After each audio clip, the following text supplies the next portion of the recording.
golongan pertama. Dan di antara manusia itu ada yang konsisten memohon kepada Allah agar ia dianugerahi kehidupan dunia yang membahagiakan dan menyukseskan. Jadi ada bahagia saja, ada sukses saja, ada bahagia dan sukses. Ada orang hidupnya sukses, mawaddahnya banyak, tapi belum tentu bahagia, sakinahnya belum tentu diraih. Kaya iya, tapi kekayaan itu tidak membawa ketenangan dalam berkehidupan. Ada yang begitu? Ada. Jadi ibu pilih mana? Kaya tapi gelisah atau miskin tapi tenang? Alhamdulillah. Oke. Nah, kaya dan tenang, sukses dan bahagia. Maka itu yang dimaksud di ayat ini. Ada orang yang konsisten dengan permohonannya. Dia memohon kepada Allah Subhanahu wa Ta'ala agar hidupnya di dunia itu bisa tenang dan sukses, bahagia dan sukses, serta kesuksesan dan kebahagiaan ini bisa dibawa lestari sampai pulang ke akhirat. Ya, tidak cukup dengan amin, kita lihat dulu ya. Nah, yang kedua, nanti kita pelan-pelan lihat rumusnya. Ada orang yang di dunianya itu sukses, bahagia. Tapi kesuksesan dan kebahagiaan dunia itu ternyata tidak memberikan jaminan ia membawa keduanya sampai ke akhirat. Tapi menariknya kata Al-Quran, secara psikologi ada manusia yang penting dunianya sukses dulu. Yang penting dunianya bahagia dulu. Ya, kalau bahasa manusianya kekinian, ya nikmati aja yang sekarang, yang nanti kan belum jelas gitu. Ada yang begitu? Itu pasti akan ditemukan karena golongan ini pun diisyaratkan di Al-Quran di ayat yang ke-200-nya. Jadi kalau tadi 201, kita naik sedikit ke atas ke ayat 200, kita akan temukan tipikal golongan demikian. Wa minan nasi may yaqulu rabbana atina fid dunya. Udah, kalau nggak hafal diam aja ya. Hasanahnya nggak ada di situ. Hasanah itu khusus untuk 201 ya. Baik, kalau hafalan masih di ayat 1, jangan diterusin dulu ya. Wa minan nasi may yaqulu rabbana atina fid dunya wa ma lahum fil akhirati min khalaq. Dan di antara manusia ada yang hidupnya memang diliputi oleh harapan dunia saja. Hasanahnya nggak disebutkan. Ini kuncinya nanti. Dan dia tidak punya orientasi akhirat. Yang penting kerja, nikmati. Dapat rumah yang megah, nikmati. Kendaraan yang mewah, nikmati. Bisa jalan-jalan, senang. Urusan sholat, ya nanti. Baca Al-Quran, nggak harus. Akhirat belum datang kok. Yang pasti yang sekarang ada, itu yang dinikmati. Wa ma lahum fil akhirati min khalaq. Dan dia tidak punya persiapan untuk menyiapkan kehidupan abadinya di akhirat. Itu yang kedua. Yang ketiga, ada golongan orang yang memang ngejar akhirat saja. Dunianya tidak terlalu diperdulikan. Dia abaikan bahkan. Ya. Dia tidak terlalu peduli apakah hari ini makan atau tidak. Dia tidak terlalu peduli apakah punya rumah megah atau tidak. Dia tidak terlalu peduli apakah punya kendaraan atau tidak. Yang penting akhirat masuk surga. Saya ulang ya. Yang penting akhirat masuk surga. Jadi dunianya dalam tanda petik sedikit diabaikan, atau hidupnya biasa-biasa atau di bawah standar. Yang penting orientasinya masuk surga. Ini yang ketiga. Yang keempat, ini yang repot. Miskin dunia, fakir akhirat. Jadi dunia sudah nggak dapat, tiap hari pekerjaan tidak jelas, kata-kata tidak terukur, tindakan tidak teratur, perbuatan kadang-kadang juga mohon maaf banyak buruknya. Jadi dunianya tidak jelas, akhiratnya rasa-rasanya tidak mendapatkan harapan karena tidak pernah disiapkan. Maka yang keempat ini kategori miskin dunia, fakir akhirat. Nah, di antara yang keempat ini, 4 bagian ini, kita mesti pastikan setiap hari setidaknya kita berusaha untuk mencapai golongan yang pertama. Dan adilnya Allah, itu dibuka kesempatan yang demikian untuk seluruh hambanya tanpa kecuali. Jadi ibu tidak harus berpikir, Jadi ustadzah kah? Ya, atau suami jadi kiai kah? Jadi pejabat kah? Jadi hartawan kah? Semua sepanjang kita menjadi bagian dari hamba Allah, maka terbuka untuk mendapatkan bagian golongan yang pertama. Wa minhum may yaqulu rabbana atina fid dunya. Nah, itu kuncinya. Sepanjang kita, saya, Anda, kita semua memegang satu kunci ini, maka janji Allah itu pasti ditepati dan disampaikan dalam Al-Quran. Itu akan dibimbing untuk mendapatkan dua hal yang diharapkan tadi. Kuncinya cuma satu, yaitu hasanah.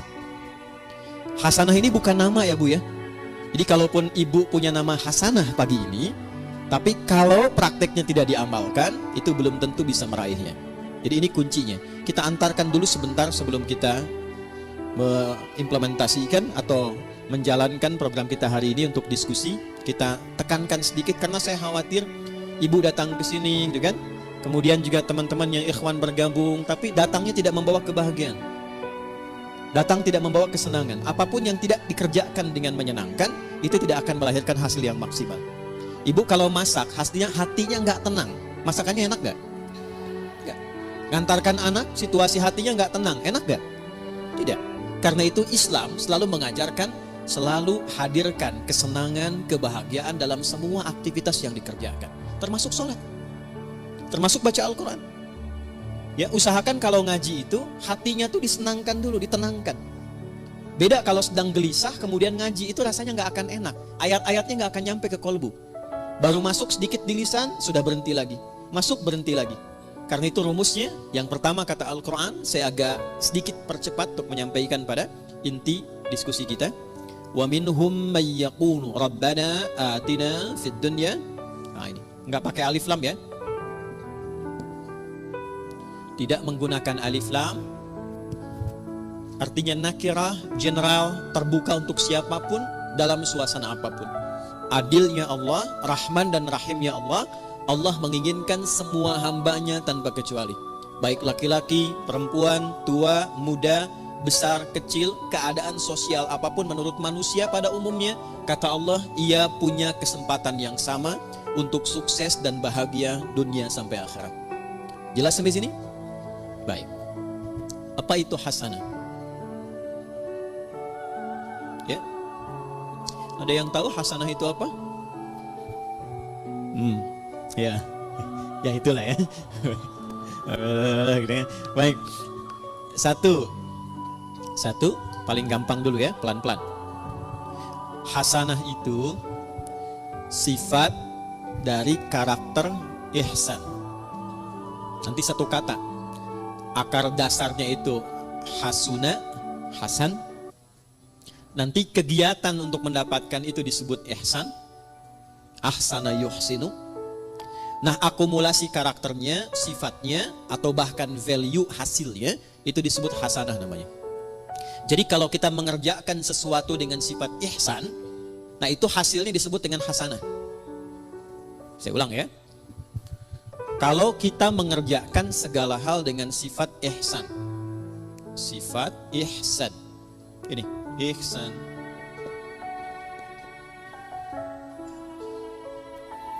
Maka hasilnya, apa yang diraih oleh kita, itu disifati oleh Allah langsung, itu hasanah.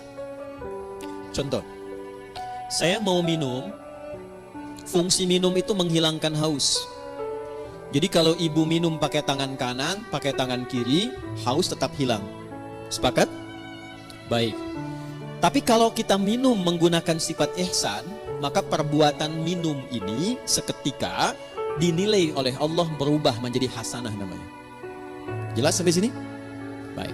Saya ulangi lagi dengan contoh yang lain. Saya mau berpakaian. Berpakaian orang punya gaya masing-masing. Tapi ketika cara berpakaian ini dilakukan dengan ihsan, maka cara berpakaian kita itu disebut apa? Hasanah namanya. Nah, bagaimana semua perbuatan ini bisa dilakukan dengan ihsan? Maka rumusnya ditemukan dalam hadis Muslim, nomor hadis ke-8. Agak cepat ya. Hadis riwayat Imam Muslim, nomor hadis yang ke-8, yang meriwayatkan sahabat Umar bin Khattab radhiyallahu ta'ala. Kalau ibu ingin agak sedikit pendek, nggak terlampau panjang dan tebal jilidnya, panjang hadisnya, tebal jilidnya, Imam An-Nawawi pernah mengambil 42 hadis inti kehidupan. Jadi selama kita berkehidupan, kalau belajar 42 hadis ini, kehidupannya akan cenderung mendekatkan pada kebahagiaan dan kesuksesan. Dalam bahasa Arab, 40, 41, 42, sekitar 40-an, itu disebut dengan arba'in namanya. Maka beliau memberi nama kitab hadisnya dengan Al-Arba'in. Dikenal dengan Al-Arba'in An-Nawawiyah. Itu hadis nomor 8 di Sahih Muslim ini diletakkan oleh beliau, disusun di urutan yang kedua. Ya. Di Al-Arba'in nomor hadis yang keberapa? Kedua. Tentang iman, Islam, dan ihsan. Nih, dapat ini. قال عن أبي حفص عمر بن الخطاب رضي الله تعالى عنه بينما نحن جلوس عند رسول الله صلى الله عليه وسلم إذ طلع علينا رجل شديد بياض الثياب شديد السواد الشعر لا يرى عليه أثر السفر ولا يعرفه منا أحد فجلس إلى النبي صلى الله عليه وسلم ووضع كفيه على كفيه ووضع رجليه على رجليه ووضع كفيه على فخذيه فقال يا محمد أخبرني عن الإسلام فقال رسول الله صلى الله عليه وسلم الإسلام أن تشهد أن لا إله إلا الله وأن محمد رسول الله وتقيم الصلاة وتؤتي الزكاة وتصوم رمضان وتحج البيت إن استطعت إليه سبيلا قال صدقت فأجبنا يسأله فيصدقه فسأل يا محمد أخبرني عن الإيمان فقال أن تؤمن بالله وملائكته وكتبه ورسله واليوم الآخر وتؤمن بالقدر خيره وشره قال صدقت قال فعجبنا يسأله فيصدقه فسأله يا محمد أخبرني عن الإحسان أخبرني عن الإحسان فقال أن تعبد الله كأنك تراه فإن لم تكن تراه فإنه يراك. Paham? Tidak? Baik. Dari sahabat Umar bin Khattab radhiyallahu taala anhu, saya agak cepat. Satu kali tiba datang seseorang laki-laki. Bajunya itu bersih, putih bersih. Rambutnya tertata rapi. Kemudian kami nggak kenal orang ini dari mana dan tidak nampak pada dirinya bekas-bekas lelah mampir. Fajalasa ila Nabi sallallahu alaihi wasallam, lantas beliau maju dalam ta'limnya Nabi, maju ke saf depan. Kemudian yang paling menarik itu meletakkan lututnya dekat lutut Nabi, ya, fa asnada rukbatayhi ila rukbatayhi wa wada'a kaffayhi ala fakhidayhi, dan meletakkan telapak tangannya di pahanya. Ini memberikan kesan, satu, sebelum sampai ke isi hadisnya, memberikan kesan Nabi sedang mencontohkan malaikat yang sedang menyamar menjadi penuntut ilmu kalau ingin sukses belajarnya. Bukan hanya untuk ibu yang dari majlis ta'lim sekarang. Misal, anaknya ibu ingin sukses di sekolahnya, yang sedang kuliah di kampus ingin sukses belajarnya, maka tiru pembuka hadis ini tips bagaimana menjadi seorang penuntut ilmu yang sukses dan cepat mendapatkan ilmunya. Satu, ini yang langsung contohkan malaikat yang menyamar, dan itu diminta oleh Nabi untuk ditiru. Karena nanti di akhir hadisnya Nabi mengatakan, hadza Jibril atakum liyu'allimakum dinakum. Ini Jibril yang sedang menyamar, datang untuk mengajarkan kepada kita bagaimana tentang pokok-pokok ajaran agama kita. Satu, kalau datang ke majlis ilmu, kata Nabi lewat hadis ini, tiru Jibril alaihissalam saat menyamar, fokus untuk datang.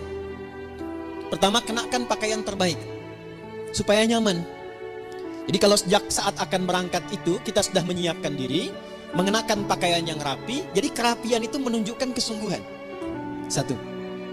Yang kedua, upayakan gak mampir-mampir, sehingga fokusnya itu nanti kepada pelajaran. Kalau ibu berangkat ke sini, jam 6 berangkat, tapi agendanya mampir dulu soto sebelah sana, kupat tahu pada larang sebelah sana, kan? Kemudian mampir dekat situ ada mie ayam, ya. Jadi 30% sudah diambil, nyampe sini sudah terlambat, tinggal fokusnya 70%, ya. Oke, kemudian ketika sampai, upayakan sedapat mungkin ambil saf pertama. Sedapat mungkin. Ya, kemudian terus ke belakang, terus ke belakang, terus ke belakang. Sehingga apa yang kemudian disampaikan lebih mudah didengar. Lebih jelas, lebih baik. Awas nih mahasiswa Kadang-kadang datang sudah masuk kampus, duduk paling belakang, sudah nggak pernah nanya, absen titip teman tuh ya.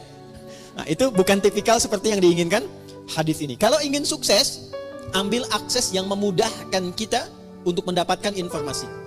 Kalau nggak terlampau dekat di depan, cari yang dekat mic, ya, supaya mudah mendapatkan apa yang disampaikan. Lalu setelah itu, ini dia poinnya. Beliau kemudian bertanya. Kalau tidak tahu, tanya. Kalau ingin dapat informasi baru, tanya. Itulah sebabnya kenapa tema hari ini kita tanya jawab. Salah satunya ingin mengamalkan hadis yang disampaikan ini. Tapi sebelum ke sana, kita ingin pastikan semua yang bertanya itu berada dalam naungan kasih Allah untuk mendapatkan kebahagiaan dan kesuksesan dalam hidupnya. Di antara yang ditanyakan itu ada 4 pertanyaan. 1 di antara 4 ini adalah ihsan. Ya, fokus, saya akan langsung cepat ke ujungnya. Al-ihsanu, ihsan itu an ta'budallaha. Perhatikan cara menerjemahkannya. Izin saya pelankan. An ta'budallaha, engkau menjadikan seluruh aktivitasmu sebagai ibadah karena Allah. Saya ulang ya.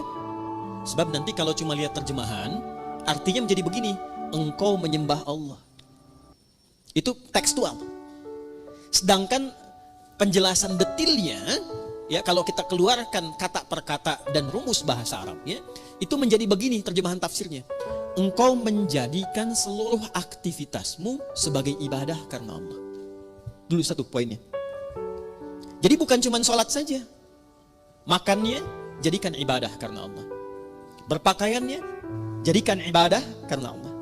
Berumah tangganya, jadikan ibadah karena Allah. Saya tes sebentar ya. Maaf ya, maaf. Ibu itu merawat, mendidik anak karena sayang, karena Allah. Masa? Ganti ya. Baik. Ibu itu berpartner dengan suami karena cinta atau karena Allah? Ini maksa banget ya, cinta karena Allah. Dah. Itu ada cirinya. Gini contoh. Saya kalau mau minumnya karena Allah, maka saya akan ikuti apa yang Allah inginkan dari kegiatan minum itu. Bukan sekedar minumannya, Bu. Allah suka apa tidak ini? Ya. Ini jenis minumannya disukai Allah atau tidak? Tidak mungkin ada seseorang yang ingin minum karena Allah, tapi dia meminum sesuatu yang tidak disukai Allah. Allah suka bir tidak? Whisky. Dan mustahil ada orang minum bir pakai bismillah kan? Bismillah. Mudah-mudahan dosanya kurang dikit. Kan nggak mungkin. Ya kan? Nah, yang kedua, bukan hanya minumannya benar. Ini minuman Allah suka. Minuman yang baik, yang halal. Tapi cara minumnya pun dia ikuti seperti Allah inginkan. Contoh begini. Bagaimana cara minum yang baik yang Allah inginkan? Diajarkan oleh Nabi SAW. Idza quddimat ta'am, jika hidangan itu ditampilkan, perhatikan kalimatnya. Khudh biyaminika ma yalik, ambil dengan tangan kananmu. 1. Yang paling dekat denganmu. Ini ada di sini misalnya. Izin. Kemudian di sisi lain ada minuman yang agak jauh. Yang diinginkan oleh Allah, contoh lewat Nabi, ambil yang paling dekat dengan tangan kananmu. Ketika ibu meminum seperti ini, diambil yang paling dekat dengan tangan kanan, dalam rangka menaati Allah lewat petunjuk Rasulullah, itu sudah masuk kategori ihsan. Selanjutnya, Samillaha au qulu bismillahirrahmanirrahim. Sebelum diminum, ucapkan dulu bismillahirrahmanirrahim. Itu saat dilakukan semua tahapan itu, maka kegiatan minum itu disebut ihsan namanya. Biar jelas ya Bu ya. Contohkan nih biar jelas. Ini buka dulu tutupnya. Ya, karena nggak mungkin diminum dengan tutup. Ya. Ambil dengan tangan kanan. Jelas? Sebut nama Allah. Bismillahirrahmanirrahim. Minum. Alhamdulillah. Jelas? Belum jelas? Ambil dengan tangan kanan. Sebut nama Bismillahirrahmanirrahim. Jelas? Alhamdulillah. Maka saya pelan-pelan, kegiatan minum itu itu yang disebut dengan ihsan, dan dia menghasilkan nilai di sisi Allah disebut dengan hasanah namanya. Nah, hasanah inilah yang kemudian melahirkan apa yang kita sebut dengan berkah. Berkah. Ini dia. Teruskan turunannya. Berkah inilah yang mengantarkan pada kesuksesan dan kebahagiaan. Nih, sukses plus bahagia. Ini asalnya. Dan keduanya ini tidak berhenti di dunia. Sepanjang dilakukan dengan sifat ihsan, ditulis dengan hasanah, keluar sifat berkah, mengantarkan pada sukses dan bahagia, dan perjalanannya terus panjang mengiringi sampai ke akhirat. Nih, sampai ke akhirat. Pelan-pelan ya. Ini poinnya. Makanya sering kita katakan di lisan kita, saya pengen cari berkahnya aja. Saya pengen cari berkahnya. Nah, berkah itu bukan harus kita tafsirkan sedikit, tidak.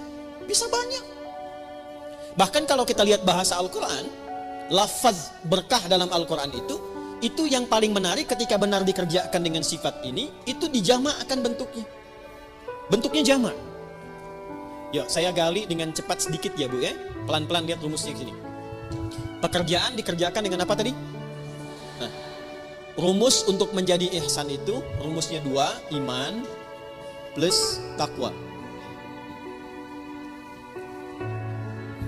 Iman plus takwa sama dengan ihsan. Karena itu sering kita diminta dalam Al-Quran, tingkatkan takwamu, tingkatkan takwamu. Pernah dengar nggak kalimat itu? Ya, tingkatkan takwamu. Dan kalimat takwa itu seringkali dibuka dengan iman atau disandingkan dengan iman.